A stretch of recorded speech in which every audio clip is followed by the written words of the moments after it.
مولانا محمد وعلى آل سيدنا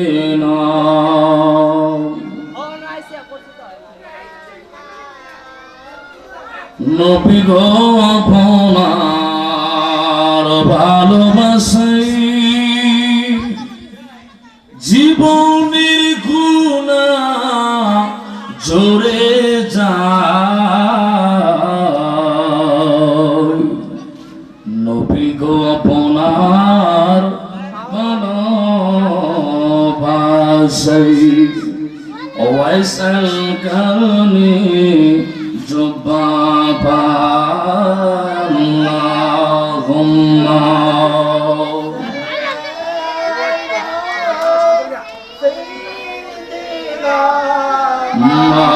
মাওলানা মুহাম্মদ ওয়ালা আলি সাইয়্যিদিনা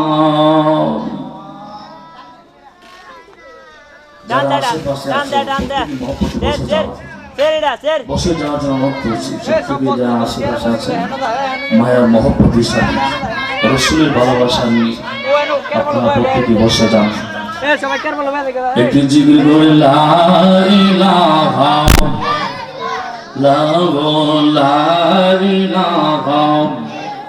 ইল্লাল্লাহ মাশাআল্লাহ লা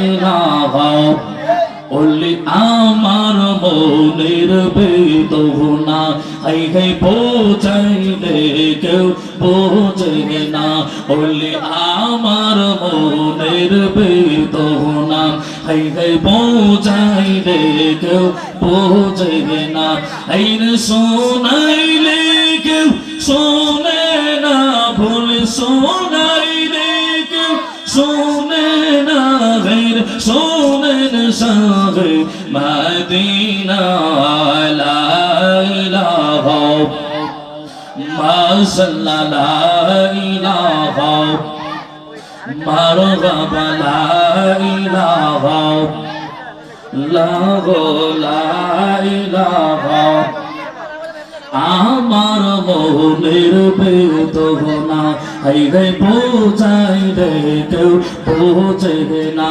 হাই রে শোনাইলে কেউ শোনে না বন্দে শোনাইলে কেউ শোনে না গैर শোনেন সাগে মদিনা লা ইলাহা মাশাআল্লাহ লা ইলাহা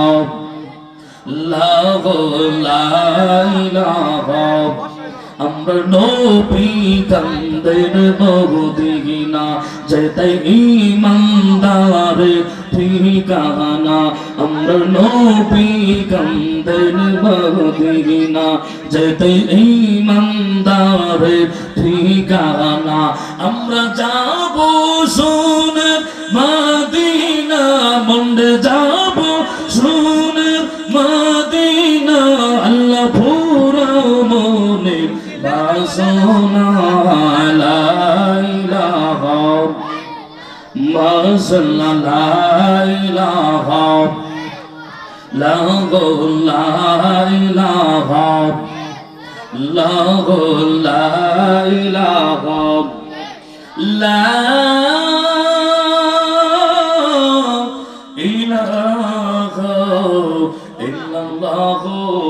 মুহাম্মাদুর রাসূলুল্লাহ সাল্লাল্লাহু তাআলা আলাইহি ওয়াসাল্লাম একটু জিকির করে আল্লাহ আল্লাহ আল্লাহ আল্লাহ আল্লাহ আল্লাহ আল্লাহ আল্লাহ আল্লাহ আল্লাহ আল্লাহ আল্লাহ আল্লাহ আল্লাহ আল্লাহ জোরে আল্লাহ আল্লাহ আল্লাহ আল্লাহ আল্লাহ মদিনার গোলামি আমায় দে ও মুর্শিদ মোরে মদিনার গোলামি আমায় দে মারহাবা আল্লাহ আল্লাহ মদিনার গোলামি আমায় দে মুর্শিদ মোরে মদিনার গোলামি আমায় দে মারহাবা আল্লাহ টাকা চাই না পয়সা চাই না হেলা মানে মুক্তা চাই না গো দয়াল নবী তরণ তুলিতে মুর্শিদ মোরে মদিনার গোলামি আমায় দে মারহাবা আল্লাহ মদিনার গোলামি আমায় দে মুর্শিদ মোরে মদিনার গোলামি আমায় দে মারহাবা আল্লাহ এই এলাকা মা বোনেরা ভক্তর প্রেমের পাগল পারা গো মারহাবা এলাকা যুবকেরা পাঞ্জাতনের প্রেমিক মোরা গো মারহাবা আল্লাহ দয়াল নবীর দিদার লাগাই দে মুর্শিদ মোরে মদিনার গোলামি আমায় দে মারহাবা আল্লাহ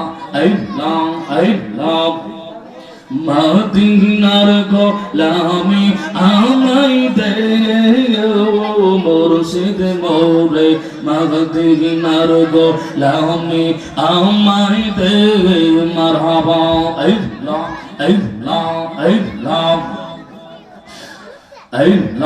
আল্লাহ জবান খুলে মদিনার গোলামি আমায় দে মুর্শিদ মোরে মদিনার গোলামি আমায় দে মারহাবা আল্লাহ তোমায় পাইতে কান্দে পাগল মন দাও না মুর্শিদ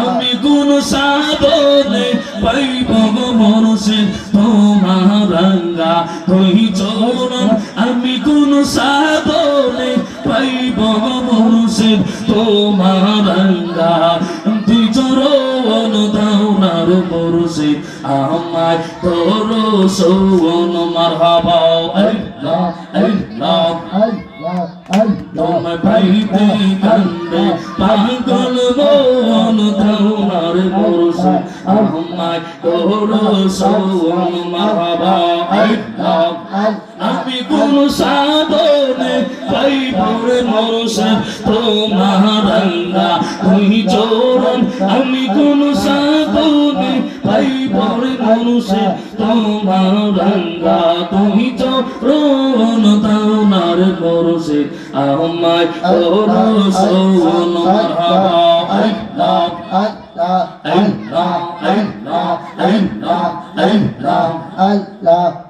আমি কোন সাধনে পাইব দয়াল তোমার রঙ্গা তুই চরণ আমি কোন সাধনে পাইব মুর্শিদ তোমার রঙ্গা দুই চরণ দাও না দয়া আমায় তোর সৌন মারহাবা আল্লাহ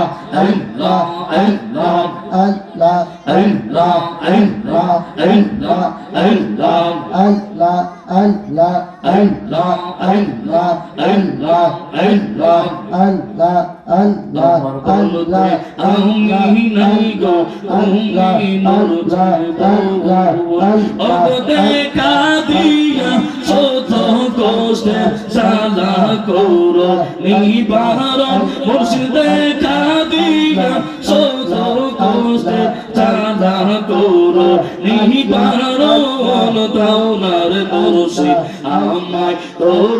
রসুল মারহাবা আল্লাহ আল্লাহ আল্লাহ আল্লাহ আল্লাহ আল্লাহ আল্লাহ আমি গুণ সাধনে পাই বড় দুনিয়া তোমার রঙ্গা ওই চরণ আমি গুণ সাধনে পাই বড় মনসে তোমার রঙ্গা ওই চরণ দাওনার মনসে আমার রসুল মারহাবা আল্লাহ আল্লাহ আল্লাহ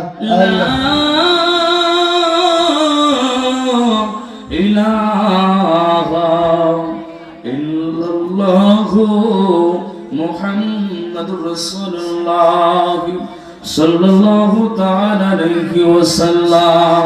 সকলে মহব্বত বলে আলহামদুলিল্লাহ। মহব্বত সবে ইয়া রাসূলুল্লাহ।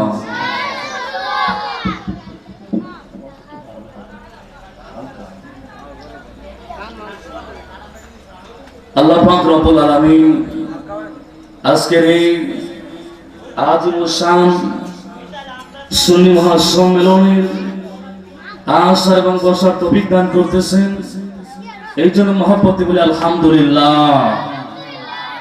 লাখ কোটি দরুদ ও সালাম ওই নবীজির কদম মোবারকে যিনি হায়াতুন নবী, জিন্দা নবী, গায়েবের খবর দেনেওয়ালা নবী, হুজুরপুর নূর সাল্লাল্লাহু আলাইহি ওয়াসাল্লামের উম্মত হিসেবে আল্লাহ পাক কবুল করেছেন, এই জন্য মহব্বতে বলেন আলহামদুলিল্লাহ। তারই সাথে সাথে এমন একজন কামলিওয়ালা আশিকি রাসূল হয়েছি যিনি আপনি আমার কবরের সাথী, যিনি আপনি আমার মিজানের সাথী, বলেন না সুবহানাল্লাহ। যিনি আপনি আমার ফুল সিরাতের সাথী, যিনি আপনি আমার দুঃখের দিনের দুঃখী, ওই নবীর উপর একবার দুরূদ শরীফ পড়লে আমল নামা থেকে 10টি গুনাহ সঙ্গে সঙ্গে মাফ হয়ে যায়, বলেন না সুবহানাল্লাহ। যেই নবীর উপর একবার দুরূদ শরীফ পড়লে সাথে সাথে তার আমল নামার মধ্যে 10টা রহমত বর্ষিত হয়, বলেন না মারহাবা। এমন একজন কামলিওয়ালা নবীর উম্মত যেই নবীজি রাস্তা দিয়ে হাঁটলে আকাশের মেঘমালায় ছায়া দিত, বলেন না সুবহানাল্লাহ। যেই নবীজি রাস্তা দিয়ে হাঁটলে রাসূলুল্লাহকে গাছে সালাম দিত। এমন একজন কামলিওয়ালা যিনি আউয়াল ও আখির, বলেন না মারহাবা। ওই নবীর উম্মত আল্লাহ বানাইছে, যেই নবীর উম্মত হওয়ার জন্য নবীর রাসূলরা পর্যন্ত ওই নবীর উম্মত হওয়ার জন্য আল্লাহর দরবারে দরখাস্ত করেছে, কিন্তু বিনা দরখাস্তে আল্লাহ পাক আপনাকে আমাকে ওই নবীর উম্মত বানাইছে। এই জন্য আপনি আমার ভাগ্য বড় ভালো, নসিব বড় ভালো, এই জন্য মহব্বতে বললেন আলহামদুলিল্লাহ। এমন একটা তরিকার আপনি আমি গ্রহণ করেছি, যেই তরিকা হচ্ছে কাদরিয়া তরিকা। এই তরিকার শাইখ, এই তরিকা যে প্রধান গাউসুল আজম আব্দুল কাদের জিলানী, এই রবিউল সানিতে ওনার ফাতিহা দেহ ওই মাসে আজকে এই মাহফিলটা। এমন এক জামানার মধ্যে এসেছি যে জামানাটা হচ্ছে বেলায়েতের জামানা, ওলিদের জামানা। নবীদের জামানায় যেভাবে নবীদেরকে সাহাবারা মহব্বত করত, অনুসরণ করত, তেমনি ভাবে আপনাকে আমাকেও এই ওলির জামানা, ওলিকে এইরকম মহব্বত করতে হবে, অনুসরণ করতে হবে, বলি না সুবহানাল্লাহ।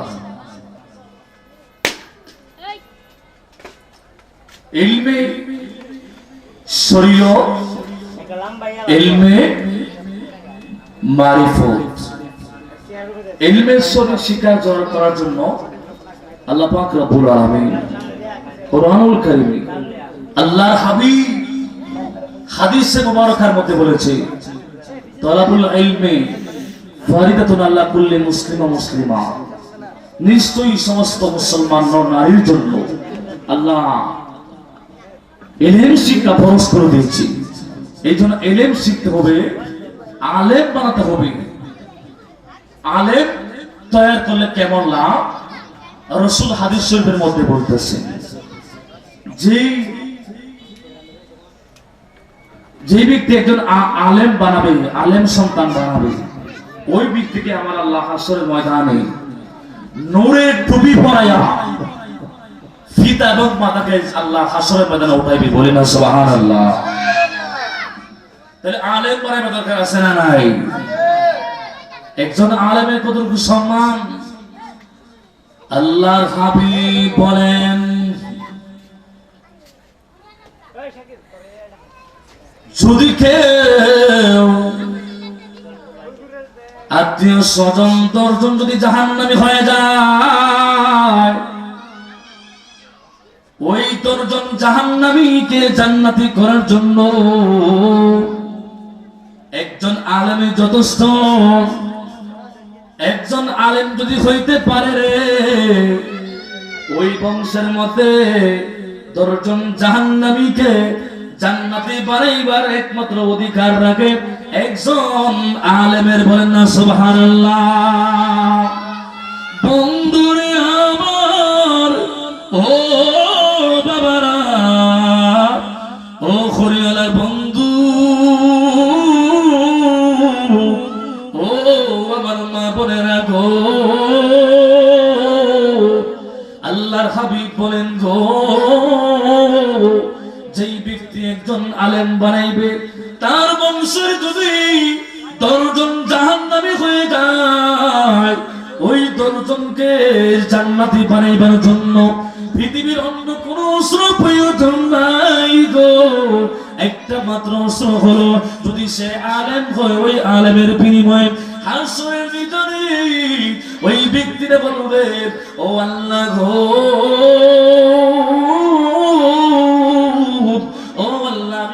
জান্নাত আমাকে তুমি দিয়ে দিছো, কিন্তু আমি একা জান্নাতে যাব না।